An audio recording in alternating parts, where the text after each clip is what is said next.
नमस्कार फ्रेंड्स, मैं रचना शुक्ला अपने चैनल एस्ट्रोलॉजर पामिस रचना शुक्ला में आप सभी का बहुत बहुत स्वागत करती हूँ। फ्रेंड्स, आज का टॉपिक बहुत ज़्यादा इंटरेस्टिंग है। ये 35 ईयर एक मेल हॉरोस्कोप एनालिसिस है और इनका क्वेश्चन है कि क्या कारण है कि वाइफ के साथ फिज़िकल रिलेशनशिप में प्रॉब्लम क्यों आती है। बहुत एक इंटरेस्टिंग सा क्वेश्चन है कि कभी कभी लोग पूछते हैं कि हम दोनों के 36 के आंकड़े बने रहते हैं कि हमारी कंपेबिलिटी नहीं मैच करती, चाहे फिज़िकल हो चाहे कम्युनिकेशनल हो। हम साथ तो रहते हैं बट एकदम 36 नंबर की तरह ही रहते, तो ऐसा क्यों। आज इसी को मैं समझाऊंगी कि कौन सा ऐसा कॉम्बिनेशन बनता है जिसके कारण ऐसे योग बनते हैं कि फिज़िकल या फिर कम्युनिकेशनल स्किल दोनों का मैच नहीं करता है शादी में, और क्या क्या प्रॉब्लम बनते हैं। एक बहुत मिथ है कि भाई इस घर में ये बैठा होगा तो ये हो जाएगा, इस घर में बैठा होगा। इसको इतने उससे नहीं देखा जाता। एक ग्रह को देखने के लिए 16 हाउसेस को चेक करना पड़ता, उसकी पोजीशन को देखनी पड़ती है। ठीक है, सबसे पहले तो आपको ये चीज़ देखना पड़ेगा। हम लोग वो चीज़ नहीं करते हैं। जैसे कोई नंबर्स न्यूमरोलॉजी पर डालो तो बहुत क्वेश्चन आएंगे कि भाई 1993 का डेट ऑफ बर्थ है। मुझे क्वेश्चन मिला कि 1993 का डेट ऑफ बर्थ है, तो मेरा कज़न है और इसकी शादी में इनकी वाइफ चली गई हैं। तो 1993 ये क्वेश्चन ही इनकम्प्लीट है। पूरा डिटेल दो, उनकी वाइफ का डिटेल दो। फॉर एग्ज़ाम्पल उन दोनों का जिस तरह भी मैं कॉम्बिनेशन बता रही हूँ उस तरह का कॉम्बिनेशन नहीं बैठता है, बट वास्तु में बैठता हो तो कि अगर वो लड़की साउथ ईस्ट कॉर्नर में अपने मैके में सोती है जहाँ चुंबकी है, गुरुत्वाकर्षण है, तो वो चली जाएगी, वापस लौट जाएगी अपने घर। एक तो शादी होने में दिक्कत, शादी हो गई तो वो वापस लौट जाएगी। या एस्ट्रोलॉजिकल प्रॉब्लम हो, उसमें कोई पितृ दोष हो उनके घर में, तो सिर्फ अगर आप ये पूछे कि 1993 उनका डेट ऑफ बर्थ है और उनकी वाइफ चली गई हैं, इसको आप प्रिडिक्ट करिए, तो ये क्वेश्चन ही इनकम्प्लीट है। बहुत एंगल से देखा जाता है। अगर आपको कॉफ हुआ है, कोल्ड हुआ है, तो डॉक्टर 4 टेस्ट तो करते हैं, उसके बाद कोई दवाई पानी लिखते हैं। तो आप एस्ट्रोलॉजी में जाएं या न्यूमरोलॉजी में जाएं या फिर आप वास्तु में जाएं, बहुत सारे स्टेजेस में चेक करके बताया जाता है कि इनका क्या होगा। ठीक है, इनका क्या बनेगा। नॉट ओनली एक चीज़ से देख के बता दे कि ऐसा होगा, बिल्कुल भी ऐसा नहीं होता। जब भी मैं कोई हॉरोस्कोप प्रेडिक्ट करती हूँ तो इट मीन मैं उनकी बारीकियों को चेक करके आपके पास लेके आती हूँ, उसके बाद कोई चीज़ प्रेडिक्ट किया जाता है। ठीक, पर आज का है जो कि आप देखिए इसका फोर्स कितना रहेगा, कितना इफ़ेक्टेड रहेगा, उसका कैलकुलेशन क्या हॉरोस्कोप में लिखा होता है। बहुत डीप जाएंगे तो उसका फोर्स कितना होगा ये पता चलेगा कि भाई उसके करियर में प्रॉब्लम आएगी, पर कितना आएगी नहीं। वो बेरोजगार ही बैठा है, आती है थोड़ी बहुत आती है। मैं 10 साल में जॉबलेस हो गया था, 10 साल वर्क किया, फिर 4 महीने बाद मिल गई। कितना फोर्सली आता है ये देखना पड़ता है, कितना फोर्स से रहेगा, उसके लिए अदर टेस्टिंग करनी पड़ती है, अदर वे पे जाना पड़ता है। तो यहाँ पर ये सारा कैलकुलेशन करके आप कहीं पर निष्कर्ष निकाल सकते हैं। मेरे पास बहुत क्वेश्चंस आते हैं कि चौथे नंबर पे गुरु बैठा है तो औसम है ना, 9वें में बैठा है तो मेरा गुरु बहुत अच्छा है ना। एक एग्जाम्पल दे रहे हैं, अरे भाई आपकी शादी ही नहीं हो पाई है, आप 36 ईयर के हो गए हो, आप 9वें में गुरु बैठा है, अच्छा है बुरा है, वो शादी नहीं कराया आज तक आपकी और आगे भी होने की कोई गुंजाइश नहीं दिख रही है, तो गुरु कैसे अच्छा हो गया, भले वो कहीं पर भी प्लेसमेंट हो। ठीक है, कौन से नक्षत्र में बैठा हुआ है, किसकी दृष्टि है, और सप्तम भाव में क्या बैठे हुए हैं, आप पूरा कैलकुलेशन लगाएंगे तब आप किसी चीज़ का निष्कर्ष बनाएंगे कि या ये दिस प्लैनेट इज़ फेवरेबल और नॉट। इसको इस तरह से नहीं निष्कर्ष निकाल देंगे कि भाई आप टीचर हैं या एस्ट्रोलॉजर हैं पर गुरु बढ़िया है, इस तरह से नहीं कर सकते आप, बिल्कुल भी इस तरह से नहीं कर सकते हैं। तो बहुत से क्वेश्चन आ रहे हैं, बहुत लोग पूछ रहे हैं, थैंक यू सो मच आपका मैसेज करने के लिए, बट आप पूरा कैलकुलेशन करना सीखो, उसके बाद किसी चीज़ का निष्कर्ष निकालो। जैसे डॉक्टर्स होते हैं ना, अगर आप कॉफ के लिए भी जाए तो 4 टेस्ट करते हैं, आप बिना टेस्ट के ही रिजल्ट पूछने लग जाते हो कि 1993 का डेट ऑफ बर्थ है, 19 तो इनकी वाइफ क्यों चली गई है। ऐसा नहीं होता, आपका क्वेश्चन ही इनकम्प्लीट है। आप जब भी न्यूमरोलॉजी करते हैं और जहाँ पति पत्नी का संबंध आता है, दोनों का बर्थ चार्ट देखेंगे, दोनों के बर्थ चार्ट देख के निष्कर्ष निकालिए। इवन ज़िंदगी के और कई पड़ाव आते, फॉर एग्ज़ाम्पल भाई मैंने बोला इनके लाइफ में सेविंग्स नहीं है, पर उसके वाइफ के में योग बनता है सेविंग का, तो इट मीन क्या होगा, सेविंग तो बहुत होगी। ठीक है, सेविंग क्या होगी, उसके किस्मत से सेविंग बहुत होगी।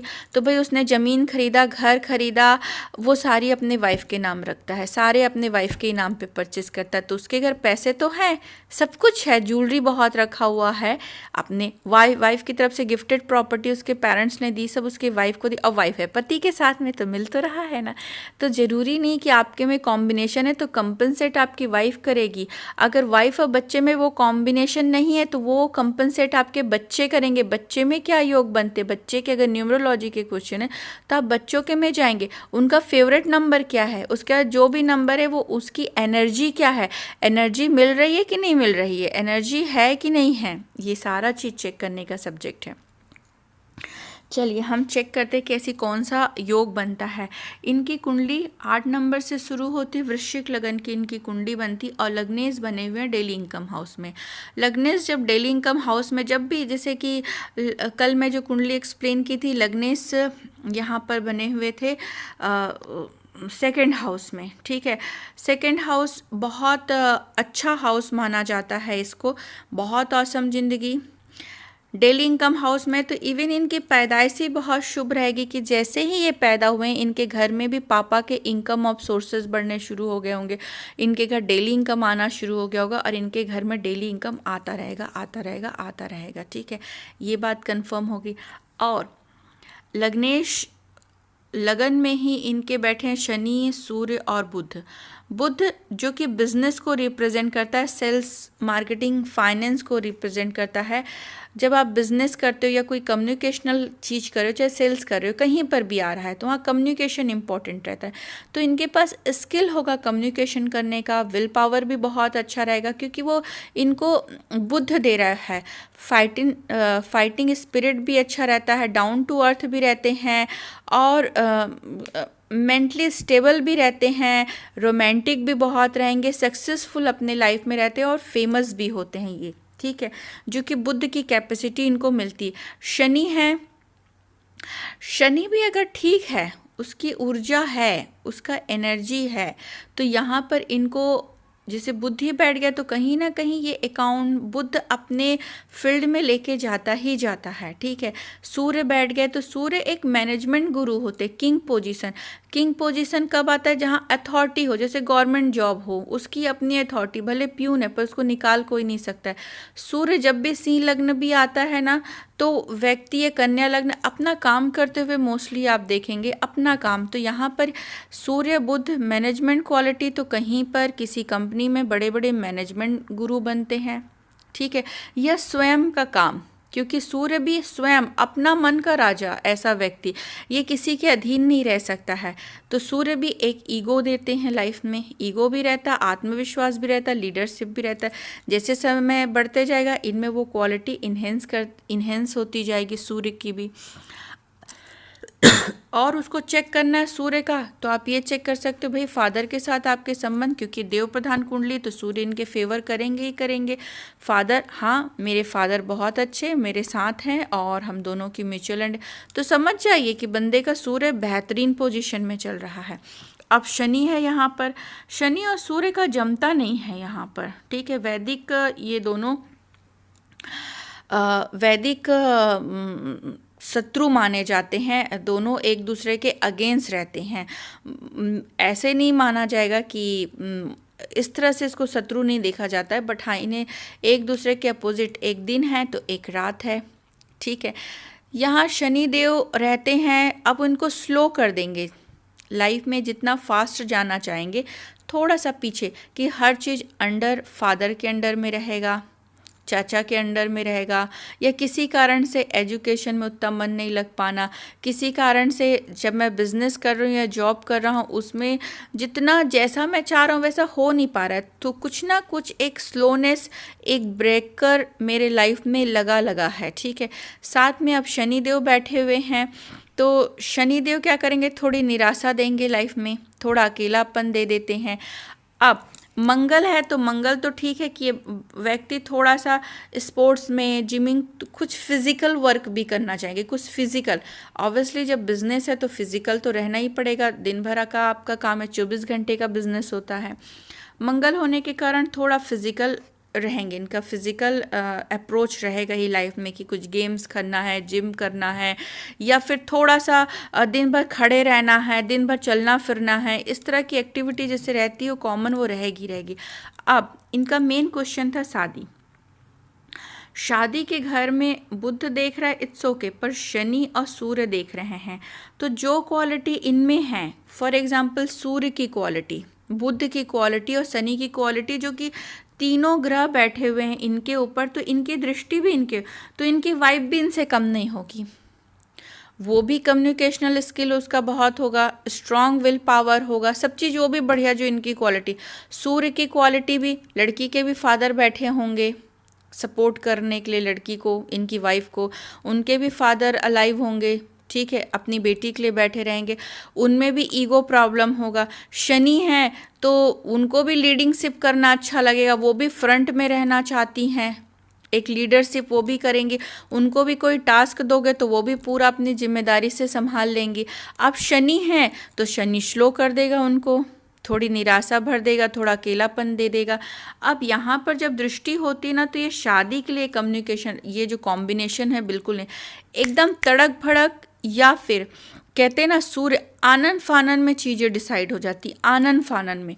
वाइफ जो हैं वो लॉस के घर में बैठी हुई हैं, भले उच्च की बैठी हैं, तो वाइफ तो बहुत सुंदर शौकीन होंगी, इनसे ज़्यादा सुंदर, ठीक है, इनसे ज़्यादा प्रेजेंटेबल, जब बात करें तो बहुत प्रेजेंटेबल, इनसे ज़्यादा शौकीन, कहना चाहिए।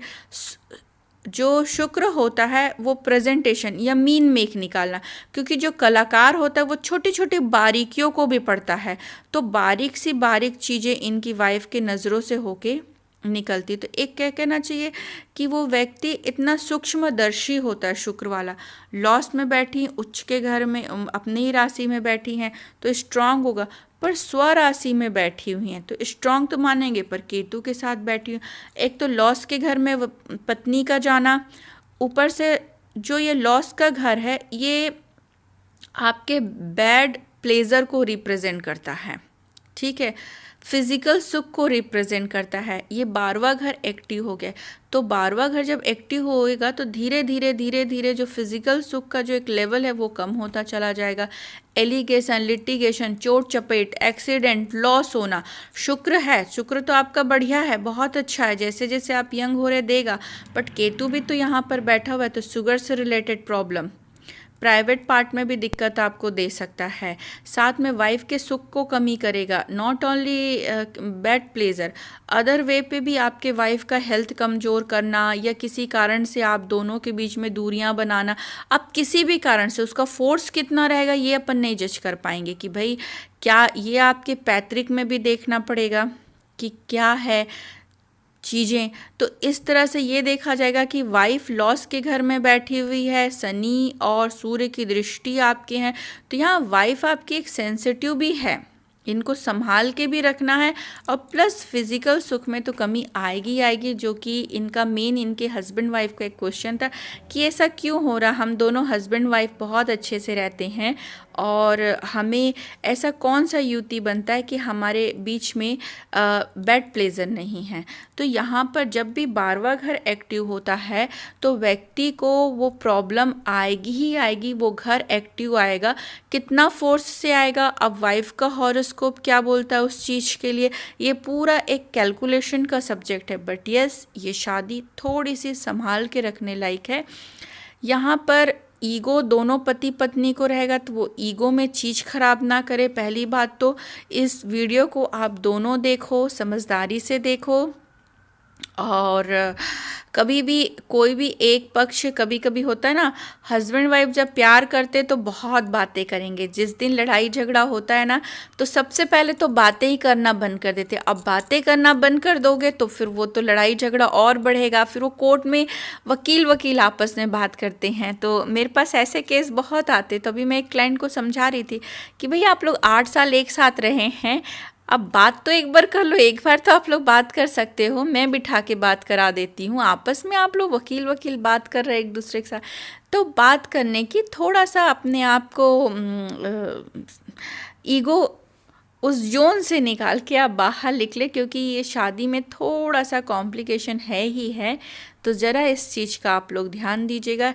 ये सुख इस कारण कमी हुआ है, ना तो आपकी वाइफ में प्रॉब्लम है ना आप में प्रॉब्लम है, क्योंकि ये ईश्वर का देन है। और ईश्वर का देन ओनली 35% है, याद रखना।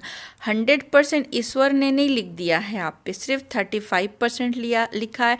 30% आपकी जेनेटिक है और 35% आपका कर्म है। If genetic not affected in your life, तो देन 65% आपके कर्माज हैं कि आप अपने प्रॉब्लम्स को ओवरकम कर सकते हो थ्रू द रेमेडी या थ्रू द प्रैक्टिकल एक्सपीरियंस, या जो भी आप एफर्ट करते हो, जो भी आपके कर्माज है अपने लाइफ में, जो पॉजिटिव अप्रोच है उसके द्वारा अपने चीज़ों को ओवरकम कर सकते हो। ठीक है, पर भगवान ने आपको सिर्फ 35% दिया है आपके ये चीज़ें। एक कहावत है कि हम खाली हाथ ना आते हैं, खाली हाथ चले जाते, खाली हाथ। तो मैं इस चीज़ को नहीं मानती, क्योंकि आप अपने कर्म को लेके आते हो। किस घर आप पैदा होना है, क्या फैसिलिटीज़, आप अगर बहुत सुंदर है, ये भी ईश्वर की कृपा है, और ये भी आपके भगवान ने आपको गिफ्ट दिया कि आप बहुत टैलेंटेड हैं। कभी देखना बच्चे बहुत टैलेंटेड रहते, किसी चीज़ का नॉलेज है तो वो उसकी नहीं है, बच्चे क्या अपने से कर पाएंगे, वो भगवान की देन है। अब कोई टाटा अंबानी के घर पैदा हो रहा है तो ये वो ले क्या है अपनी किस्मत, तो लोग अपनी किस्मत लेके आते हैं, अब उसको और सुधारेंगे तो और ब्लेस्ड होंगे। ठीक है, अगर उस चीज़ को कम करेंगे, उसको बिगाड़ेंगे, तो वो और चीज़ें बिगड़ती चली जाएगी। तो ना तो आप खाली हाथ आते हो और ना खाली हाथ जाते हो। ये जो चीज़ें हैं ऊपर की लिखी हुई हैं, फिर भी आपके हाथ में हैं, आपको वार्न कर दिया गया है। आप दोनों देखिए, इस चीज़ को समझिए, ना तो एक दूसरे के ऊपर प्रेशर डालिए। उस चीज़ को थोड़ा सा ओवरकम करने की और अंडरस्टैंड करने की कोशिश करिए कि कुछ चीज़ें आपके हाथ में नहीं हैं, बट यस आपके हाथ में 65% आपके कर्माज हैं, क्योंकि मैं तो 35% आपको बोल रही हूँ। आप उस चीज़ को ओवरकम करने की कोशिश करिए, बात करके अपने चीज़ों को, अपने कर्मास को एक्टिव करिए। चीज़ें ऑब्वियसली आप सबके अंडर कंट्रोल ही होगा, पर 35% ये चीज़ें आपके भाग में लिख चुकी, जो कि एक एस्ट्रोलॉजर प्रिडिक्ट करता है, या एक न्यूमरोलॉजिस्ट या एक वास्तु प्रिडिक्ट करता है कि भाई आप इस दिशा में होंगे, इसकी एनर्जी आपके पास आ गई है। ठीक है, ये एनर्जी एक्टिवेट हो गई है। ये तात्कालिक भी होती, जैसे वास्तु का इफ़ेक्ट तात्कालिक भी होता है। चीज़ें ठीक करना इट मीन आप अपने कर्मास को चेंज कर रहे हो। वास्तु एक रेमेडिलियल पार्ट होता है। ठीक है, वास्तु से आप अपने चीज़ों को बहुत कुछ ओवरकम कर सकते हो। एक क्वेश्चन ये भी आया था वास्तु से रिलेटेड मेरे पास कि वास्तु क्या है, कितना इफेक्ट। वास्तु पूरा रेमेडियल पार्ट है, वो प्रेडिक्शन के लिए बहुत कम यूज़ किया जाता है। फॉर एग्ज़ाम्पल एक क्वेश्चन ही आया था कि लड़की चली गई है अपने घर में शादी के तुरंत बाद, तो भाई वो मान लिया मैंने हॉरोस्कोप नहीं देखा है, चलिए मैंने वास्तु के थ्रू आपको प्रेडिक्शन दिया, एक रेमेडी एक निकाला कि कहीं वो साउथ ईस्ट पे तो नहीं सोती, नॉर्थ ईस्ट पे तो नहीं सोती थी, क्योंकि वहाँ पर सोने वाले में एक चुंबकीय रहता, वो फिर से अपने घर पहुँच जाएगी, उसको जाने का मन करेगा। ठीक है, तो आप अलग अलग एंगल से उसका प्रेडिक्शन देख सकते हो। पूरा ओवरऑल आपको चेक करना पड़ता है, ना कि बहुत क्वेश्चन आ रहे हैं कि ये है तो ये होगा ना, वो है तो नहीं। आप ओवरऑल प्लीज़ चेक करिए। क्वेश्चन भी आपके बहुत इनकम्प्लीट होते हैं, आप थोड़ा कंप्लीट पूछने की कोशिश करो। ठीक है, थैंक यू सो मच। ध्यान रखिए आप अपना, आपकी जो अंतरदशा महादशा चल रही है, महादशा आपकी राहु की चल रही 2012 से। राहु अच्छा पीरियड आपका गया होगा 2012 से 2011 से आपके लाइफ में अच्छा ही जा रहा है।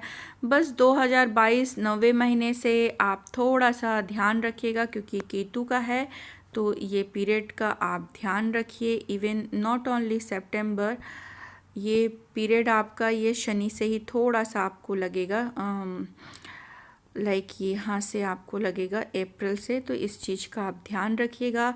अपने चीज़ों में थोड़ा सा उतार चढ़ाव आप अपने लाइफ में इसमें देख सकते हैं। बाकी फिर आने वाला पीरियड एज़ यूजुअल आपके लिए नॉर्मल रहेगा और तरक्की से भरा भी रहेगा। फ्रेंड्स, आज के लिए इतना ही। वीडियो अच्छा लगा हो तो प्लीज़ लाइक कमेंट शेयर ज़रूर करिएगा। अपने क्वेश्चन पूछिए, कंप्लीट पूछिए मुझे, मैं आपको सबका आंसर दूंगी, बट कंप्लीट पूछने की कोशिश करिए। Thank you so much. God bless you all.